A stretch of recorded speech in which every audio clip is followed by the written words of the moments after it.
ಶುಭೋದಯ ಫ್ರೆಂಡ್ಸ್, ನಾನು ನಿಮ್ಮ ವಿದ್ಯಾರಾಣಿ. ಧ್ಯಾನಾಮೃತಕ್ಕೆ ಮತ್ತೆ ನಿಮಗೆಲ್ಲ ಸ್ವಾಗತ. ಇವತ್ತು ನಾವು ಒಂದು ತುಂಬ ಸರಳವಾದ ವಿಷಯವನ್ನು ತುಂಬ ಡೀಟೇಲ್ ಆಗಿ ತಿಳ್ಕೊಳಕ್ಕೆ ಹೊರಟಿದ್ದೀವಿ. ಅದೇನು ಗೊತ್ತಾ? ಖುಷಿಯಾಗಿ ಇದ್ಬಿಡೋದು. ಹೌದು ಫ್ರೆಂಡ್ಸ್, ನಾವು ಸದಾಕಾಲ ಖುಷಿಯಾಗಿ ಇರೋದನ್ನು ಕಲ್ತ್ಬಿಟ್ವಿ ಅಂತಂದರೆ ನಮಗಿರುವಂತಹ ಎಲ್ಲ ಸಮಸ್ಯೆಗಳು ತಾವಾಗಿ ಸರಿ ಹೋಗ್ಬಿಡುತ್ತವೆ. ಅದು ಹೇಗೆ ಅಂತೀರಾ? ಒಂದನ್ನು ಅರ್ಥ ಮಾಡ್ಕೊಳ್ಳಿ. ನಾವು ಖುಷಿಯಾಗಿರೋದನ್ನ ಕಲ್ತ್ಬಿಟ್ವಿ ಅಂತಂದರೆ ಸಮಸ್ಯೆಗಳು ಬರೋದಿಲ್ಲ ಅಂತಲ್ಲ. ಎಷ್ಟೇ ಸಮಸ್ಯೆಗಳು ಇದ್ರೂ ಕೂಡ ಯಾರೂ ನಮ್ಮ ಖುಷಿಯನ್ನು ಕಸಿದುಕೊಳ್ಳೋದಕ್ಕೆ ಆಗೋದಿಲ್ಲ. ಆ ಥರದ ಒಂದು ಜೀವನನ ರೂಪಿಸ್ಕೊಳ್ಳೋದಕ್ಕೆ ಎಲ್ಲರ ಕಡೆಯಿಂದ ಸಾಧ್ಯ. ಅದನ್ನೇ ನಾವು ಇವತ್ತು ಡಿಸ್ಕಸ್ ಮಾಡಕ್ಕೆ ಹೊರಟಿದ್ದೀವಿ. ಒಂದು ಆಳವಾದ ಸತ್ಯ ಒಂದು ಹೇಳ್ತೀನಿ ನಿಮಗೆ. ಖುಷಿಯಿಂದ ಇರಲು ಕಲ್ತ್ಬಿಟ್ರೆ ಸಮಸ್ಯೆಗಳು ಇದ್ದಾಗೂ ಕೂಡ ಸಮಸ್ಯೆಗಳು ನಮ್ಮನ್ನು ಬಾಧಿಸದಂತೆ, ಸಮಸ್ಯೆಗಳನ್ನ ಪರಿಹರಿಸುವಂತಹ ಸರಳ ದಾರಿಯನ್ನ ಹುಡುಕೊಳ್ಳುವಂತಹ ಒಂದು ಮೈಂಡ್ ಸೆಟ್ನ ಜೊತೆಗೆ ನಾವು ಬದುಕಬಲ್ಲೆವು. ನಾವೇನು ಅನ್ಕೊಳ್ತೀವಿ ಅಂತಂದ್ರೆ ಎಲ್ಲರ ಜೀವನದಲ್ಲೂ ಸಮಸ್ಯೆಗಳಿರ್ತವೆ. ಸಮಸ್ಯೆಗಳು ಇಲ್ಲಾರ್ದ ಒಬ್ಬ ವ್ಯಕ್ತಿಯನ್ನ ತೋರಿಸ್ಬಿಡಿ ನೋಡೋಣ. ಸೊ ಹಾಗಾಗಿ ನಮ್ಗಿರುವಂತಹ ಚಾಲೆಂಜಸ್ಸು, ಸಮಸ್ಯೆಗಳೆಲ್ಲ ಮೊದಲು ಪರಿಹಾರ ಆಗಲಿ. ಒಬ್ಬೊಬ್ಬರಿಗೆ ಒಂದೊಂದು ಥರದ್ದು. ಒಬ್ಬೊಬ್ಬರು ನನ್ನ ಆರೋಗ್ಯಗಳೆಲ್ಲ ಸರಿಯಾಗಲಿ, ನಾನು ಅವಾಗ ಖುಷಿಯಾಗಿರ್ತೀನಿ. ನಾನು ಏನೇನು ಆಸ್ತಿ ಗಳಿಸ್ಬೇಕು ಅಂತ ಮಾಡಿದ್ದೀನೋ, ಏನೇನು ಸಾಧನೆ ಮಾಡಬೇಕು ಅಂತ ಮಾಡಿದ್ದೀನೋ ಅದೆಲ್ಲ ಮೊದಲು ಆಗ್ಬಿಡ್ಲಿ, ನಾನು ಆಮೇಲೆ ಖುಷಿಯಾಗಿರ್ತೀನಿ. ನನ್ನ ಮಕ್ಕಳೆಲ್ಲ ಒಂದು ಒಳ್ಳೆ ಪ್ಲೇಸ್ಗೆ ಹೋಗಲಿ, ಅವ್ರ ಎಜುಕೇಷನ್ ಮುಗಿಲಿ, ಅವರೆಲ್ಲ ಲೈಫಲ್ಲಿ ಸೆಟ್ಲ್ ಆಗಲಿ, ಆಮೇಲೆ ನಾನು ಅವ್ರು ನೋಡ್ತಾ ಖುಷಿಯಾಗಿರ್ತೀನಿ ಅಂತ ನಾವು ಖುಷಿಯನ್ನು ಪೋಸ್ಟ್ಪೋನ್ ಮಾಡೋದ್ರಲ್ಲೇ ಇರ್ತೀವಿ. ಆದರೆ ನಾವು ಯಾವತ್ತೂ ಪೋಸ್ಟ್ಪೋನ್ ಮಾಡಬಾರ್ದು. ಅದು ಪ್ರತಿ ಕ್ಷಣದ ನಮ್ಮ ಹಕ್ಕು. ಸೊ ಅದಕ್ಕಾಗಿ ಖುಷಿಯನ್ನು ಹೇಗೆ ನಾವು ಪ್ರತಿ ಕ್ಷಣ ಅನುಭವಿಸ್ಬೇಕು, ಆ ಥರ ಇರೋದನ್ನು ಹೇಗೆ ನಮ್ಮ ಸ್ವಭಾವವನ್ನಾಗಿ ಮಾಡ್ಕೊಳ್ಬೇಕು ಅನ್ನೋದನ್ನು ತಿಳ್ಕೊಳ್ಳೋಣ. ಸೊ ಈ ಒಂದು ಜೀವನ ಅನ್ನೋದು ಮನಸ್ಸಿನ ಒಂದು ಆಟ. ಹೌದು ಫ್ರೆಂಡ್ಸ್, ನಮಗೆ ಜಗತ್ತಿನಲ್ಲಿ ಕೆಲವೊಂದಿಷ್ಟು ನಿಯಮಗಳಿದ್ದಾವೆ. ಅದರಲ್ಲಿ ಬುನಾದಿಯ ಒಂದು ನಿಯಮ ಏನಪ್ಪ ಅಂತಂತಂದರೆ, ಖುಷಿಯನ್ನು ನಾವು ಯಾವಾಗಲೂ ಒಂದು ಪರಿಣಾಮವಾಗಿ ನೋಡ್ತಾ ಇರ್ತೀವಿ. ಸೊ ಏನು ಮಾಡಿದ್ರೆ ಅದು ರಿಸಲ್ಟ್ ಖುಷಿ ನಮಗೆ ಕೊಡುತ್ತೆ, ಏನು ಸಾಧನೆ ಮಾಡಿದರೆ ಖುಷಿ ಕೊಡುತ್ತೆ, ಯಾವುದು ನಮ್ಮ ಜೀವನದಲ್ಲಿ ನಾವು ಅಂದ್ಕೊಂಡ ಹಾಗೆ ಆದಮೇಲೆ ನಮಗೆ ಖುಷಿ ಪಡುತ್ತೆ. ಖುಷಿ ಒಂದು ಎಫೆಕ್ಟ್ ಅಥವಾ ಒಂದು ಪರಿಣಾಮ ಅಂತಲೇ ನಾವು ತಪ್ಪು ತಿಳ್ಕೊಂಡ್ಬಿಟ್ಟಿದ್ದೀವಿ. ಆದರೆ ಖುಷಿ ಅನ್ನೋದು, ಸಂತೋಷ ಅನ್ನೋದು ಒಂದು ಕಾರಣ ಫ್ರೆಂಡ್ಸ್. ನಮಗೆ ಲೈಫಲ್ಲಿ ಏನು ಬೇಕೋ ಅದನ್ನೆಲ್ಲವನ್ನು ಪಡ್ಕೊಳ್ಳುವಂತಹ ಶಕ್ತಿ ನಮಗಿದೆ. ಸೊ ನಮ್ಗೇನು ಬೇಕಿದೆಯಲ್ಲ, ಅಥವಾ ನಮ್ಮ ಜೀವನದಲ್ಲಿ ಇದುವರೆಗೂ ನಾವೇನೇನು ಗಳಿಸ್ಕೊಂಡಿದ್ದೀವಲ್ಲ ಅದೆಲ್ಲ ನಮ್ಮದೇ ಅಂತಃಶಕ್ತಿ, ನಮ್ಮದೇ ಭಾವನೆ, ನಮ್ಮದೇ ಚೈತನ್ಯದ ಪ್ರಕಟಣೆ ಅದು. ಸೊ ಹಾಗಾಗಿ ನಾವು ಏನನ್ನು ಒಳಗಡೆ ಫೀಲ್ ಮಾಡ್ತಾ ಇದ್ದೀವಿ, ಭಾವನಾ ರೂಪದಲ್ಲಿ ಯಾವುದನ್ನು ನಾವು ಅನುಭವಿಸ್ತಾ ಇದ್ದೀವಿ, ಅದನ್ನೇ ಮತ್ತೆ ಮತ್ತೆ ನಾವು ಇನ್ವೈಟ್ ಮಾಡ್ತಾ ಇದ್ದೀವಿ, ಅಂದರೆ ಆಕರ್ಷಣೆ ಮಾಡ್ಕೊಳ್ತಾ ಇದ್ದೀವಿ. ಹಾಗಾಗಿ ಸಂತೋಷ ಅನ್ನೋದು ಅಸ್ತಿತ್ವದ ಒಂದು ನಿಯಮ ಅಂತಲೇ ನಾನು ಹೇಳೋದಕ್ಕೆ ಇಷ್ಟಪಡ್ತೀನಿ. ಸೊ ಹಾಗಾದರೆ ಮಸ್ತಿಯಿಂದ, ಖುಷಿಯಿಂದ, ಸಂತೋಷದಿಂದ ಇರೋದನ್ನ ಕಲ್ತು ಬಿಡೋಣ. ಯಾವ ಥರ ಅಂತೀರಾ? ಯಾವುದೇ ಕಾರಣವಿಲ್ಲದೆ ನಾವು ಸಂತೋಷವಾಗಿರೋದನ್ನು ಕಲಿಬೇಕು ಫ್ರೆಂಡ್ಸ್. ಅಂದರೆ ಅಕಾರಣವಾಗಿಯೂ ನಾವು ಸಂತೋಷವಾಗಿ ಇರಬಹುದು. ಯಾವುದೇ ಷರತ್ತುಗಳಿದೆ, ಕಂಡೀಷನ್ಗಳು ಇಲ್ಲದೇನೂ ನಾವು ಸಂತೋಷವಾಗಿರೋದನ್ನು ಕಲಿಬೇಕು. ಯಾಕೆ ಅಂತೀರಾ? ಇದು ವಿಚಿತ್ರ ಅಂತಲೂ ಅನಿಸಿರ್ಬೋದಲ್ವಾ? ಕಾರಣವಿಲ್ಲದೆ ಸಂತೋಷವಾಗಿರೋದು ಯಾಕೆ ಅಂತಂದರೆ, ನಾವು ಸಂತೋಷಕ್ಕೊಂದು ಕಾರಣ ಅಂತ ಹುಡುಕ್ತಾ ಹೋದರೆ ಆ ಕಾರಣ ನಾಳೆಗೆ ಮುಗಿದು ಹೋಗುತ್ತೆ. ನಾಡ್ದಕ್ಕೆ ಮತ್ತೊಂದು ಹೊಸ ಕಾರಣವನ್ನು ಹುಡುಕೋದ್ರಲ್ಲೇ, ಆ ಕಾರಣ ಸಿಗೋದ್ರಲ್ಲೇ ನಾವು ತುಂಬಾ ಟೈಮನ್ನು ವೇಸ್ಟ್ ಮಾಡ್ತೀವಿ. ಹಾಗಾಗಿ ಅಕಾರಣವಾಗಿಯೂ ನಾವು ಸಂತೋಷವಾಗಿ ಮಸ್ತಿಯಿಂದ ಇರಬಹುದು ಫ್ರೆಂಡ್ಸ್. ಹಾಗಾದರೆ ಅದಕ್ಕಾಗಿ ಸಂತೋಷದಿಂದ ಇರೋದಂದರೆ ಯಾವ ಥರ? ಸೊ ಎಲ್ಲ ಟೈಮಲ್ಲೂ ಹುಚ್ಚರ ಥರ ಕುಣಿದಾಡೋದಲ್ಲ. ಸೊ ಜವಾಬ್ದಾರಿಗಳನ್ನು ಮರೆತು ಇರ್ರೆಸ್ಪಾನ್ಸಿಬಲ್ ಆಗಿ ವರ್ತಿಸೋದು ಕೂಡ ಖುಷಿಯಲ್ಲ. ನಿಜವಾಗಿಯೂ ಖುಷಿಯಾಗಿರೋದು ಏನಪ್ಪ ಅಂದರೆ, ಬಿ ಇನ್ ಪ್ರೆಸೆಂಟ್. ನಿಮ್ಮ ವಾಸ್ತವ ಮೂಮೆಂಟ್ನಲ್ಲಿ, ವಾಸ್ತವದ ಒಂದು ಕಂಡೀಷನ್ನಲ್ಲಿ, ಗಳಿಗೆನಲ್ಲಿ ನೀವಿರಿ. ಯಾವುದೇ ಕಾರಣಕ್ಕೂ ವಾಸ್ತವದ ಜೊತೆಗೆ ಫೈಟ್ ಮಾಡೋದಕ್ಕೆ ಹೋಗಬೇಡಿ ಫ್ರೆಂಡ್ಸ್. ವಾಸ್ತವದಲ್ಲಿ ಅಂದರೆ ಆಟ್ ಪ್ರೆಸೆಂಟ್ ನಮ್ಮ ಎದುರುಗಡೆ ಯಾವ ಸಿಚುವೇಶನ್ ಇರುತ್ತೋ ಅದರೊಟ್ಟಿಗೆ ನಾವು ಯಾವತ್ತೂ ಗುದ್ದಾಡಬಾರ್ದು. ಇರೋದನ್ನು ಇರೋ ಹಾಗೆ ಸ್ವೀಕರಿಸೋದನ್ನು ಕಲಿಬೇಕು. ಅದೇ ನಿಜವಾದ ಖುಷಿ.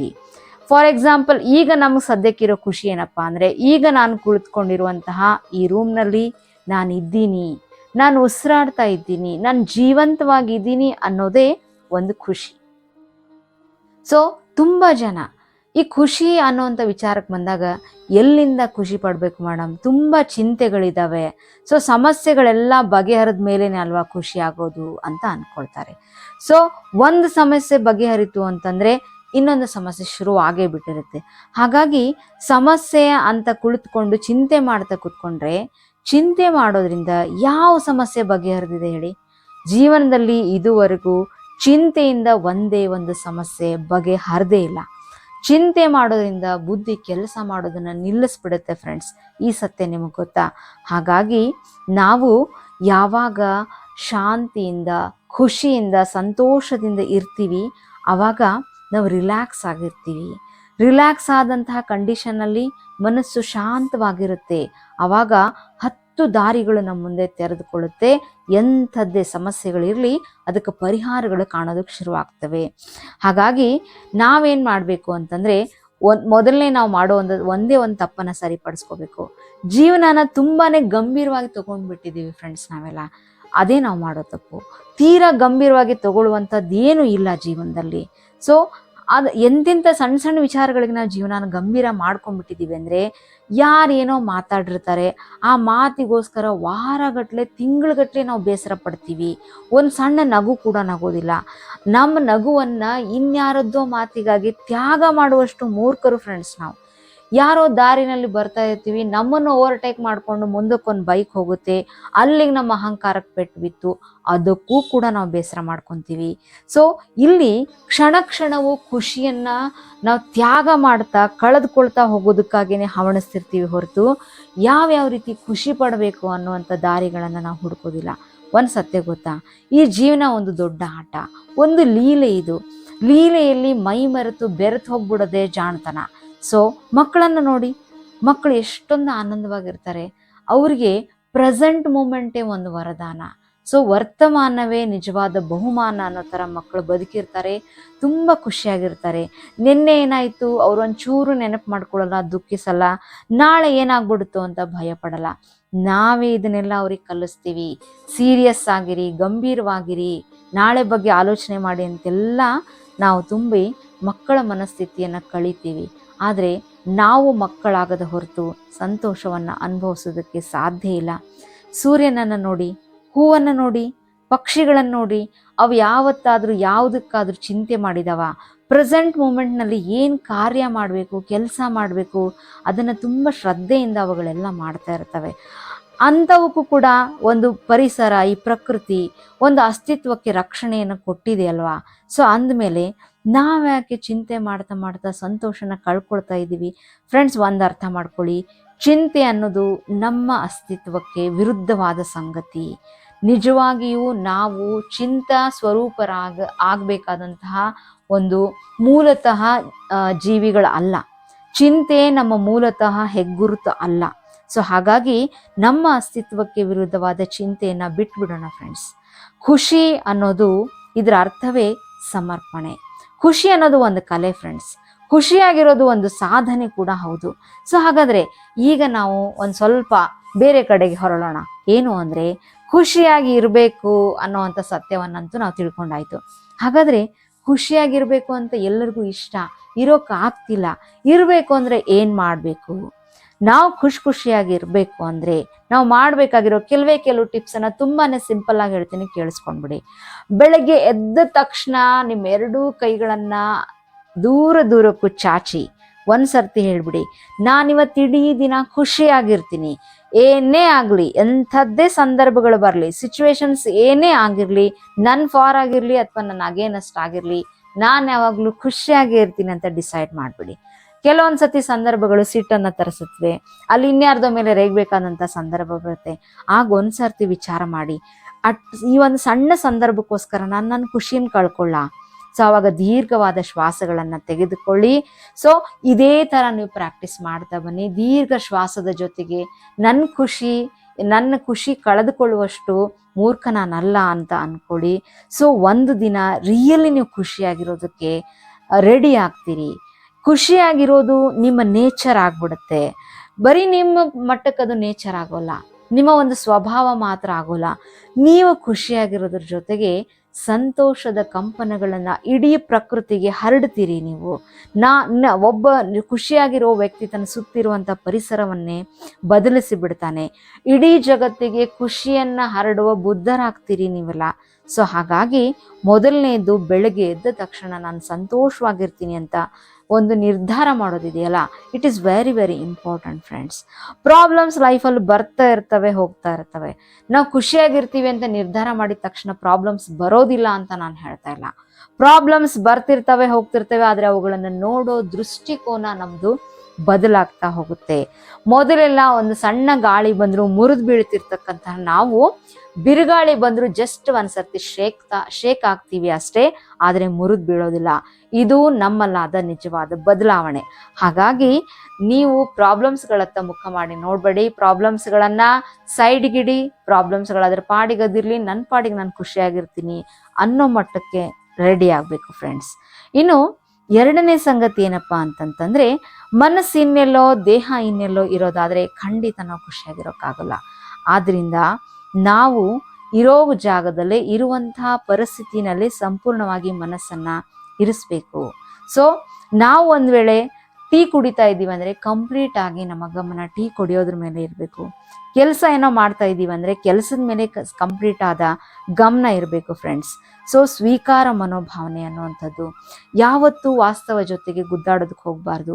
ಮಳೆ ಬಂದರೂ ಸಮಸ್ಯೆ, ಬಿಸಿಲು ಬಂದರೂ ಸಮಸ್ಯೆ, ಬಡತನ ಇದೆ ಅದಕ್ಕೂ ಸಮಸ್ಯೆ ಅನ್ಕೊಳ್ಳೋದು, ಇದಕ್ಕೆಲ್ಲ ನಾವು ಚಿಂತೆ ಮಾಡ್ತಾ ಕೂಡಬಾರ್ದು ಫ್ರೆಂಡ್ಸ್. ಏನಿದೆ ಅದನ್ನು ಎಕ್ಸೆಪ್ಟ್ ಮಾಡ್ಕೋಬೇಕು. ವಾಸ್ತವದೊಂದಿಗೆ ಗುದ್ದಾಡಿ ಗೆದ್ದವರೇ ಇಲ್ಲ. ಯಾಕಂದ್ರೆ ವಾಸ್ತವ ಅಷ್ಟೊಂದು ಸ್ಟ್ರಾಂಗ್ ಆಗಿರುತ್ತೆ. ಇದರರ್ಥ ನೀವು ಸೋಲನ್ನು ಒಪ್ಕೋಬೇಕು ಅಂತನೂ ನಾನು ಹೇಳ್ತಾ ಇಲ್ಲ. ಇದು ವಾಸ್ತವ ಅನ್ನೋದನ್ನ ಸ್ವೀಕಾರ ಮಾಡಿ, ನಿಮ್ಮದೇ ಆದ ಪ್ರಯತ್ನಗಳನ್ನ ಅದಾದ್ಮೇಲೆ ಮಾಡಿ. ಅದು ಯಾವತ್ತೂ ಅದು ಗುದ್ದಾಟ ಆಗಿರಬಾರ್ದು.